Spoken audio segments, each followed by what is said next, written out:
꼬마가 들어왔다. 의아하여 장례위원 중 한 사람이 꼬마에게 어떻게 왔느냐고 물어보았다. 꼬마는 담담하게 대답했다. 전철 타고 왔어요. 학교 선생님이라는 아빠를 따라온 꼬마에게 장례위원은 아빠가 무슨 선생님이냐고 물어보았다. 아이는 조용하게 대답했다. 담임 선생님이요. 장례위원은 추모 게시판 앞에 선 꼬마에게 할아버지 가시는 길에 한마디씩 쓰는 거라고 안내하며 광주 망월동 묘지로 가신다고 말해주었다. 꼬마는 한참 생각에 잠기더니 연필을 들었다. 그리고 손을 최대한 높이 뻗어 추모 게시판에 글씨를 쓰기 시작했다. 사고 없이 잘 다녀오세요. 홍성민. 이 시를 보면서 이게 어떤 사건을 이해할 그 준비가 되어 있지 않으면 받아들이는 게 완전히 다르구나, 그런 생각을 해보게 됐어요. 어릴 때부터 들어온 예수님의 죽음, 가끔씩 그런 생각이 들어요. 내가 십자가의 의미를 제대로 이해하고 있는가? 잘 모르겠습니다. 이 시대의 소망 본문을 한 2주 전부터 읽기 시작했는데 몇 번을 읽었는데도 잘 모르겠어요. 사건은 익숙한데 의미가 이것이 맞나를 자꾸 되묻게 되었어요. 제가 자라고 교육받아온 삶의 방식과는 너무도 다른 삶을 선택한 예수님, 이해하고 말하기가 참 어려운 것 같습니다. 서경식 선생님이 자기 책에서 이런 이야기를 했어요. 미의식이란 예쁜 것을 좋아하는 의식이 아니다. 무엇을 미라고 하고 무엇을 추라고 할 것인가를 판단하는 의식이다. 자신의 미의식을 재검토한다는 것은 자신이 무언가를 예쁘다고 느꼈을 때 그것을 당연한 것으로 간주하는 것이 아니라 왜 그렇게 느끼는지, 그렇게 느껴도 좋은 건지 되물어보는 것이다. 그렇게 하면 우리의 미의식이 실은 역사적, 사회적으로 만들어져 온 것임을 깨닫게 된다. 이 말이 참 인상적이었어요. 우리의 미의식이 실은 역사적, 사회적으로 만들어져 온 것임을 깨닫게 된다.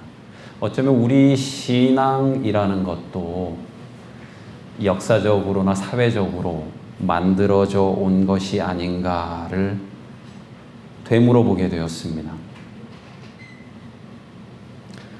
그리고 참 여러 번 생각해 봐도 도무지 이해가 가지 않는 것이 예수님이 선택한 죽음의 방식이죠. 그동안 우리는 십자가의 사랑을 온갖 아름다운 말로 포장해 왔습니다. 그리고 많은 설교자들이 설교했죠. 그런데 그렇게 아름다운 말로 많이 포장을 해도 제가 2주 동안 이 본문을 쭉 생각을 해본 결과 아무리 봐도 이 호구도 이런 호구가 없구나, 그런 생각을 하게 됐어요. 호구라는 말에 심리적인 저항감을 느끼는 분들도 계실 겁니다. 그렇다면 이렇게 한번 물어보고 싶어요. 만약에 여러분들이 생각하는 것처럼 예수님의 사랑, 예수님의 십자가가 그토록 아름다운 것이라면 당신은 왜 따라하지 않는가? 왜 우리가 따라할 수 없어요? 그렇게 하면 호구짓이에요. 정말 바보 같은 짓이기 때문에 따라할 수가 없는 거예요. 성령을 받지 않은 이상 본성적으로 넘을 수 없는 벽이 예수님의 십자가와 우리 사이에 있지 않나, 그런 생각을 해보게 되는 겁니다. 이것만이 그리스도의 주의를 끌게 한 유일한 사건이었다. 세상 죄를 지고 말할 수 없는 고통을 당하고 계시면서도 그분은 그들이 나타낸 슬픔에 무관심하지 않으셨다. 그분은 부드러운 동정심을 가지고 그 부녀자들을 바라보셨다. 그들은 그분을 믿는 신자들이 아니었다. 그분은 그들의 동정심을 무시하지 않으셨다. 오히려 그분의 마음 속에는 그들에 대한 깊은 동정심이 일어났다. 그리스도께서는 예루살렘의 딸들아, 나를 위하여 울지 말고 너희와 너희 자녀를 위하여 울라고 말씀하셨다. 제가 십자가를 지고 가요. 골고다에서 누군가 저를 위해 울어요. 저희 교회, 풍산교회 성도는 아니었어요. 어쩌면 무신론자였는지도 모릅니다. 근데 그들이 나의 고통 때문에 너무 슬퍼하면서 안타까워하고 동정해주고 있어요. 저는 어느 정도 그거에 위로를 받을 것 같아요. 근데 예수님은 안 그랬다는 거예요. 오히려 그들을 위로하려고 했어요. 자신을 위로하는 그들을. 이게 정말 바보 같은 짓 아닙니까? 이해가 되세요? 구주께서는 한마디의 불평도 하지 않으셨다. 그분의 얼굴은 침착하고 평온했으나 이마에는 굵은 땀방울이 맺혀 있었다. 그분의 얼굴에 맺히는 식은 땀을 씻어줄 동정 어린 손길도 없었고 그분의 마음에 와닿는 동정의 말이나 변함없는 충성의 말을 해주는 사람도 없었다. 군병들이 무시무시한 일을 하고 있는데 반해 예수께서는 당신의 원수들을 위하여 아버지여 저희를 사하여 주옵소서 자기의 하는 것을 알지 못함이니이다 라고 기도하셨다. 당신을 그처럼 난폭하게 다루는 군사들에게 그분은 아무런 저주도 하지 않으셨다. 저들의 목적이 이루어진 것을 만족해 여기는 제사장들과 관원들에게 아무런 복수도 구하지 않으셨다. 그리스도께서는 그들의 무지와 범죄에 대하여 깊은 동정을 나타내셨다. 어떻게 이렇게 할 수 있죠? 정말 좀 말하기가 힘들어요. 아마 제가 글쎄 모르겠어요. 이렇게 말하는 게 어떨지 모르겠는데 목사라 불리는 제가 제 자신을 봤을 때 아마 죽을 때까지 이런 행위를 하고 죽을 수 있을까? 내 평생에 이런 기회는 많이 올 겁니다. 누군가 저를 저주하고 욕하고 고통스럽게 하는 경우가 많이 있겠죠. 그런데 예수님이 한 것처럼 할 수 있을까? 자신이 없어요.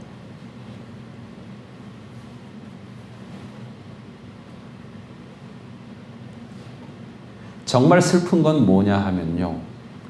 예수께서 이적을 행하시고 죽은 자를 무덤에서 일으키셨을 때에는 많은 사람이 서슴지 않고 그분을 주님이라 불렀다.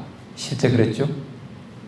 그러나 그분이 십자가에 달려 죽어가실 때에 제11시에 구원받은 회개한 강도 외에는 어느 한 사람도 예수님을 주님으로 인정하지 않았다. 이게 십자가의 길인가 봐요. 제가 이 말씀 보고 생각했어요. 내가 십자가의 길을 잘못 전했나? 왜냐하면 지금 여기 교회에 너무도 많은 사람이 앉아 있거든요. 예수님이 십자가에 달려 돌아가실 때 지금 우리 같으면 어떻게 해야 돼요? 우리 일반적인 생각으로라면 세상에 수천, 수백만, 수억의 사람들이 지금 전 세계 기독교 인구 얼마입니까? 세계 3대 종교 아니에요? 그 모든 종교들이 그의 죽음을 기리며 높이 봐야 하는데 회개한 강도 외에는 어느 한 사람도 예수를 주님이라 인정하지 않았다. 왜 그랬어요? 거기 꼈다가는 어떻게 돼요? 자기도 호구되는 거예요. 구레네 시몬처럼. 에이 저 병신 그렇게 되는 거예요. 인기 있는 종교가 아니에요. 예수님이 이적을 행할 때 많은 사람들이 그것을 주류라고 생각하고 끼기를 원했어요. 근데 예수님 십자가에 달렸을 때 강도만이 그를 주님이라고 불렀단 말입니다. 기독교를 십자가 종교라고 불러요. 그러면 나는 그 십자가를 진심으로 받아들일 수 있는가? 자신이 없어요. 그런데요, 그런 상황에서 정말 저 같으면 정말 인간적인 배신감과 회한으로 내가 저것들을 위해서 그토록 많은 기적을 행하고 심지어 빵까지 줬나? 설교는 내가 왜 그렇게 많이 했지? 쟤들을 위해서. 정말 잘못했어. 그럴 만한데 그를 위로한 한 사건이 있었대요. 십자가 위에서 고통당하시는 예수께 한 줄기 위안의 빛이 비추었다. 그것은 회개하는 강도의 기도였다. 회개하는 대제사장의 기도가 아니었습니다. 회개하는 로마 총독의 기도가 아니었어요. 자기하고 똑같이 십자가에 매달린 정말 사람들의 손가락질 받는 그 강도의 기도가 예수님에게 위로가 되었다는 거예요.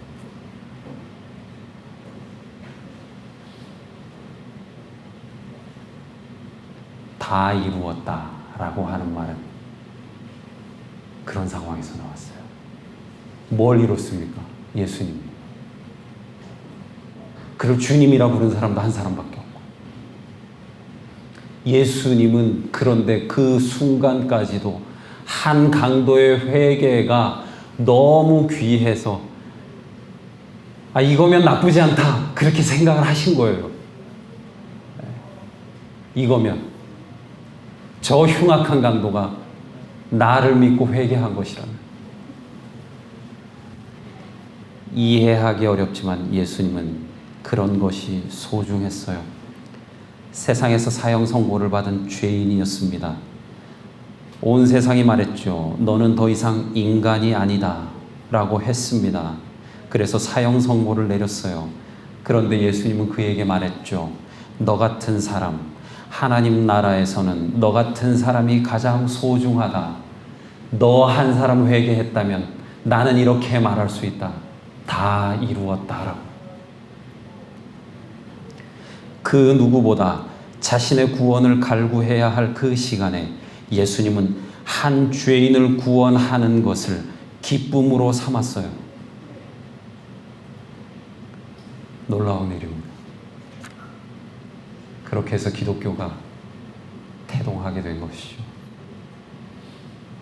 한 죄인의 회개를 기쁨으로 받아들이는 예수 그리스도의 마지막 모습을 가지고 말입니다.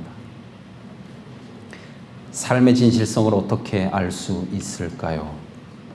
어쩌면 진실성이란 죽음 앞에서 가장 잘 드러나는 것 아니겠습니까? 아버지 저들을 사하여 주옵소서. 자기들이 하는 것을 알지 못함이니이다. 용서의 진실성을 봐요.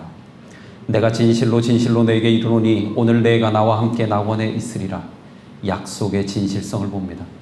여자여 보소서 아들이니이다. 보라 내 어머니라. 사랑의 진실성을 봐요. 엘리 엘리 라마 사박다니 나의 하나님 어찌하여 나를 버리셨나이까. 사유의 진실성을 봅니다. 내가 목마르다. 쉽게 왜곡되거나 쉽게 왜곡하기 쉬운 감정의 사실성을 보죠. 아버지 내 영혼을 아버지 손에 부탁하나이다. 관계의 진실성을 봅니다. 다 이루었다. 말의 진실성을 봐요. 그래서 어쩌면 예수님이 십자가상에서 이 지상에 때 했던 설교 중에 가장 짧은 설교를 했을 겁니다. 그런데요, 그것을 듣고 백부장이 이는 진실로 하나님의 아들이었도다 그랬어요. 그것은 설교가 가진 힘이 아니었을 겁니다. 죽음 앞에서 선 절대 절망의 순간, 모든 인간이 절망할 수밖에 없는 그 앞에 선 한 인간의 존엄한 태도를 보고 그렇게 말한 것이겠죠. 그렇기 때문에 정말 자신이 없는 말이긴 하지만 신앙을 제대로 하려면 우리도 또한 바울의 말을 기억해야 하는 것 아닐까요? 나는 날마다 죽노라. 예수님에게는요, 누구를 구하는 일이 자기를 죽이는 일이었어요.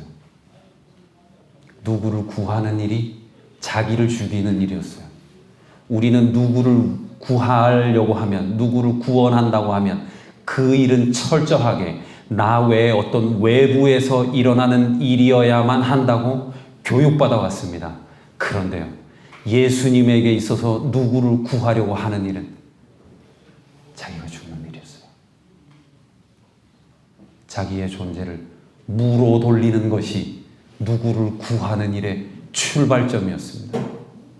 대부분의 경우에, 우리는 많은 경우에 누구를 구한다고 하면서, 복음을 전한다고 하면서 어떻게 해요? 자아를 앞세우고 가요. 전혀 죽지 않았지. 제가 이때까지 짧은 삶을 살았지만 살아오면서 있었던 그 수많은 갈등들과 절망들은 무엇으로부터 비롯되었는가? 그건 자아였어요. 자아를 부인하고 십자가를 져야 하는데 모른 거예요. 아닙니다. 솔직히 말씀드리면 안 되는 거예요. 안 돼요. 이게 절망이에요. 목사로서 절망을 말하는 게 아닙니다. 신앙인으로서, 한 신앙인으로서 예수 앞에 무릎을 꿇고 그 십자가를 나도 져야 하는 한 신앙인으로서 안 되는 거예요. 어떻게 하면 좋습니까? 그런데 예수님, 누구를 구한다는 일이 그에게는 어떤 거창한 일을 의미하는 것이 아니었어요. 자기가 죽는 일이었어요.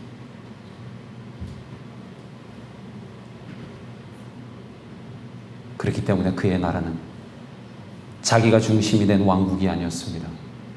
타자 중심의 공동체였어요. 그곳에는 왕이 없었어요. 사람이 왕이었어요. 왕 같은 제사장, 인간이 왕이 되는 나라였습니다. 신이 왕이 되는 나라가 아니었어요. 기독교는 그러한 신의 죽음을 말하는 십자가의 의미를 되새기며 탄생한 공동체였습니다. 그렇다면 참 신앙이란 무엇일까? 죽어야 하는 것이죠. 살리는 건 신앙이 아닐 겁니다. 나도 죽고 그도 죽어야 하는 것이죠. 같이 죽어야 됩니다. 우리가 뉴스타트 많이 강조했어요. 뉴스타트 가르치면서 죽음이란 말을 터부시해 왔습니다. 죽는다. 화들짝 놀라요. 그래서 뉴스타트 하는 사람의 가장 큰 문제가 뭐냐? 호스피스 별로 안 좋아해요. 이제 좀 바뀌어야 되지 않겠습니까? 회복에 대한 그릇된 환상을 서둘러 주입하기보다는 죽음을 먼저 묵상하고 그것을 먼저 받아들여야만 하는 것이 신앙인으로서 뉴스타트를 바로 보는 태도 아닐까요? 스텔라 영이라는 사람이 있어요. 작년 12월에 죽었습니다. 젊은 사람이요. 30대 초반인가 20대인가 죽었죠. 호주의 코미디언, 방송인, 칼럼니스트였습니다. 이 사람은 불완전 골형성증이라는 희귀 유전병을 갖고 태어났습니다. 1982년도 2월에 태어났대요. 의사들이 그랬대요. 한 해도 버티기 힘들다. 근데 살아남았어요. 남들이 보행기를 탈 때 휠체어에 앉아 지냈습니다. 이 사람이 그래요. 자기의 어린 시절을 회고하면서 부모님은 나를 어떻게 키워야 할 줄 몰라 다른 아이들과 다름없이 다뤄서 내겐 더없이 좋았다 그랬어요. 뼈가 약하고 뒤틀리기 때문에 키가 1m가 안 돼요. 이분 여자분인데 골절상을 달고 살았대요. 7살 때 친구 생일잔치에 가서 과자를 먹다가 사례가 들렸어요. 기침을 하다가 쇄골이 부러진 겁니다. 뼈가 너무 약하기 때문에. 이 사람이 14살 때 자기 동네 스타웰 거리를 돌면서 휠체어를 타고 들어갈 수 있는 곳과 없는 곳을 낱낱이 조사해서 지역 신문에 알렸대요. 17살에는 대학에 들어갔습니다. 꿈은 교사였어요. 교사가 되려고 지원서를 냈는데 교장 선생님들이 그러더래요. 칠판에 글을 어떻게 쓸 겁니까? 교장 선생님 지금 21세기예요. 칠판 없어도 전 가르칠 수 있습니다. 다 거절하더래요. 칠판에 글을 쓸 수 없는 장애인이라는 이유 때문에. 그래서 이 사람이 멜버른 박물관에서 자원봉사자로 일을 했어요. 어떤 아이가 물었대요. 선생님, 요정이에요? 그래서 스텔라가 그랬답니다. 야, 얘가 내 몸에 엄청난 마법을 받나? 이렇게 생각을 했대요. 그래서 이렇게 말을 했어요. 나는 아이들과 아름다운 어울림을 겪곤 했다. 그때 내 장애는 어마어마한 특권이었다. 아이들이 장애에 경계심 없이 자랄 수 있도록 하는데 내가 받쳐줘야 한다는 책임감을 느꼈다.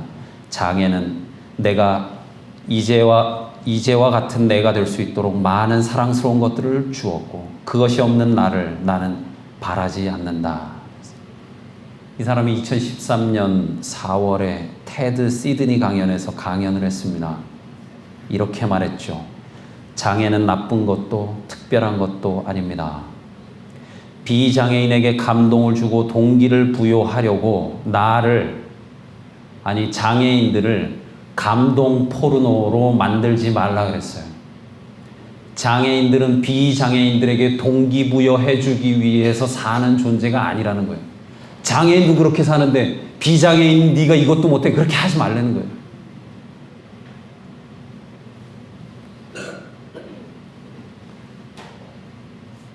나는 당신들에게 영감이나 감동을 주려고 하는 사람이 아니라고 했습니다. 그리고 이렇게 말했어요. 수많은 이들이 저를 찾아와 제가 용감하다거나 감동을 준다고 말하고 싶어 했습니다. 공식 활동을 하기 훨씬 전부터 그랬어요. 그건 장애인을 사물 취급하는 겁니다. 이런저런 이미지들은 비장애인 편의에 따라 장애인을 써먹는 것이나 다름없습니다. 저는 15살짜리 소녀가 침대에 기대어 버피 더 뱀파이어를 봤다고 칭찬받지 않아도 되는 세상에 살고 싶습니다. 단지 앉아 있었던 것 뿐이니까요. 단지 장애인이라는 까닭으로 침대에서 일어나 제 이름을 기억하고 있다고 해서 칭찬받지 않아도 되는 세상에 살고 싶습니다. 저는 장애인이 참된 성취로 평가받는 세상, 휠체어를 탄 선생님이 새로 부임해 왔다고 해서 멜버른 고등학생들이 조금도 놀라지 않는 그런 세상에 살고 싶어요. 이 사람이 ABC 블로그 칼럼에서 이렇게 말을 했습니다. 장애인을 가장 마지막으로 본 게 언제입니까? 드라마나 영화에서 단순한 배경이 아니라 사람다운 캐릭터로 나선 장애인을 본 적이 있습니까? 봤다면 몇 번이나 봤습니까? 거리에서 사무실에서 시청이나 도서관 또는 극장에서 장애인을 얼마나 자주 보고 있습니까? 장애인을 막아서고 따돌리는 차가운 우리 사회의 야만을 고발하고 오그라진 장애인의 마음을 부추기려고 한 사람이었죠. 그러면서 이 사람이 자기 친구 이야기를 했어요. 내 장애인 친구는 자기가 어른이 되면 죽거나 아니면 장애가 사라지는 줄 알았다고 했습니다. 왜냐하면 영화나 드라마에서 장애를 지닌 어른들을 한 번도 본 적이 없었기 때문에 장애인이란 그저 특수학교나 병원에만 갇혀 사는 존재였기 때문에.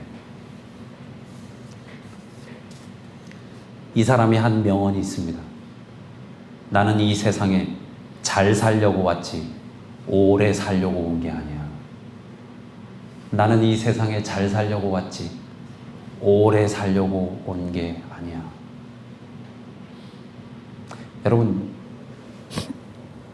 예수가 추구한 삶, 예수가 추구한 나라, 그가 사랑했던 사람들은 어떤 사람들이었습니까? 장애인이 비장애인의 배경 취급받지 않는 나라 아니었습니까? 죄인이 선고받지 않은 죄인일 뿐인 비죄인들의 들러리 역할, 그들의 하부계층 역할, 무시당하고 밟히는 사람의 역할을 하지 않아도 되는 나라를 꿈꾸셨던 것 아닐까요? 어떤 사람의 과거나 그의 소유나 사회적 위치에 의해 대접받는 세상이 아니라 누구라도 그 나라에서는 하나님의 아들로 소중하게 사랑받는다는 것을 알리려고 한 것 아니었을까요? 누구나 아름다운 죽음을 꿈꿉니다. 젊은이들은 심쿵을 말해요. 심장이 쿵 내려앉을 정도로 그 아름다운 사랑, 프로포즈 그런 걸 꿈꿔요.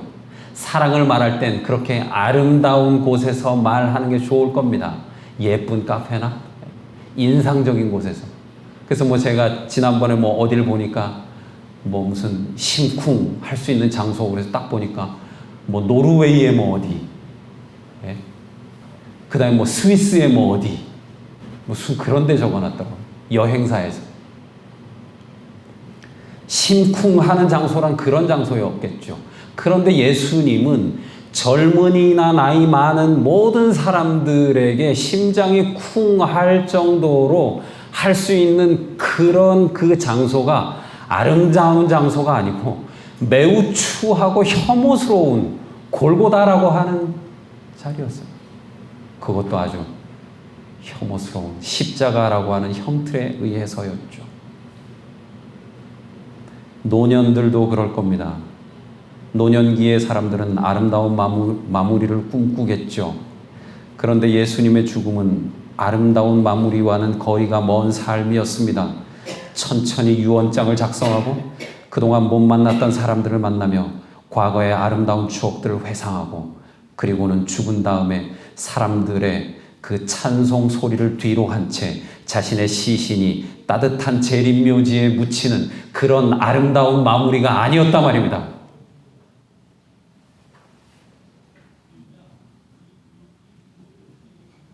그의 최후는 자신의 육체가 갈갈이 찢겨져 나가는 고통을 수반한 죽음이었습니다. 아름다운 마무리는커녕 이스라엘에 사는 그 누구도 원하지 않는 죽음이었습니다. 아주 소수에 깨어있던 사람만 그의 죽음을 위대하게 평가한 죽음이었어요. 당시의 권세자들이 보기에는 호구의 사랑이었고 바보 같은 개죽음이었습니다. 스텔라 영의 명언을 다시 생각합니다. 나는 이 세상에 잘 살려고 왔지 오래 살려고 온 게 아니야. I'm here for a good time, not a long time. 여러분, 우리에게 어떤 시간이 중요합니까? long time이 중요합니까? 아니면 good time이 중요합니까? 예수님의 십자가도 오늘 우리에게 어쩌면 더 심각한 질문을 던지는지도 모릅니다. 신앙인으로서 과연 잘 산다라고 하는 것, 그것이 너에게는 어떤 의미인가 라고 말입니다. 오늘 말씀을 여기서 줄이겠습니다. 하나님 아버지, 아들 보내주신 것 감사합니다. 그리고 그 예수님, 우리를 위해 십자가 져주신 것 감사합니다. 너무나 자주 그 십자가의 의미를 잊고 사는 것 같습니다. 때로 잘 이해하지도 못하는 것 같고요. 하나님, 저희를 도와주시고 이 십자가의 의미를 바로 보게 하여 주시고, 또 저희가 성령의 각성을 받을 때 가끔씩이라도 정말 그 십자가의 삶을 흉내내며 살아가는 저희가 될 수 있도록 도와주십시오. 그 짐에 짓눌리지는 않도록 도와주시고, 정말 기쁜 마음으로 예수님과 교제하며 그 길을 즐겁게 가는 저희 모두가 될 수 있도록 도와주십시오. 예수 그리스도 이름으로 기도드립니다. 아멘.